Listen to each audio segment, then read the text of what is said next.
In their final joint advanced seminar, JAS 4, Carter Fellows work on a simulated grant proposal. They receive the challenge at the beginning of the week, work on it during the week as a group, and upload it to the website in time for a strict deadline.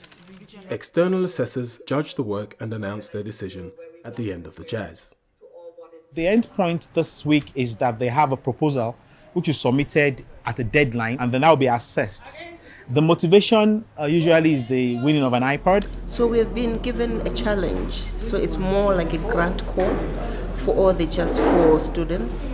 And we're working as a team to put out a very competitive write-up so that at least we can walk away with iPads. Right, guys? So the first thing is they take them to the pricing proposals. Then we actually give them the actual call, put them in groups, and try to simulate what happens in the real world, how people work as teams. So they get talks on teamwork, on leadership, on how to resolve conflicts, and then they make their own code of conduct, how they're going to communicate, like a real world. And of course, they have a short time, just like the real world sometimes, and then that's what they do for the week. The prize offers an incentive, just as in the real world, a successful proposal results in funding. The activity mirrors real-world conditions and requires real-world skills too. And so the other sessions throughout the week are designed to enable the fellows to undertake the task, equipping them with a range of skills such as working as a team, developing a budget, and understanding North-South relations.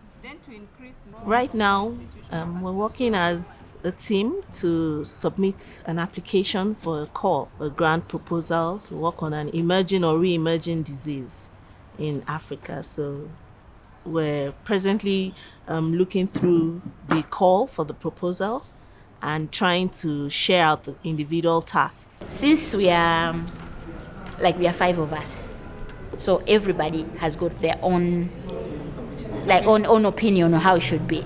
So to agree takes time to agree. It's different when you are all around or you're just two of you. Yeah, so that's one challenge. How to communicate.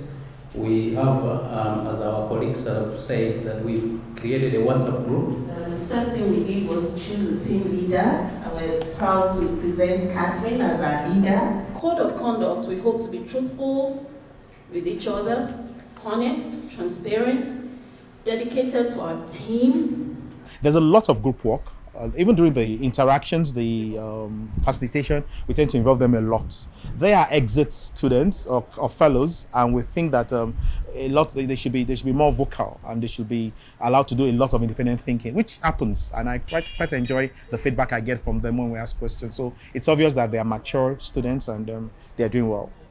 I have to make an effort to find some literature, gaps, rationale for that new topic, different from my PhD project.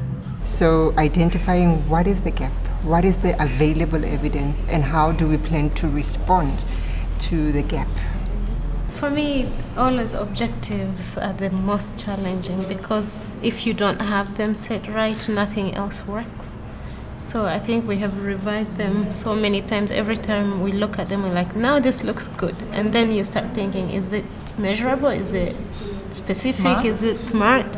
And then you find out that you cannot tick one of those items, and then you start rewriting it again.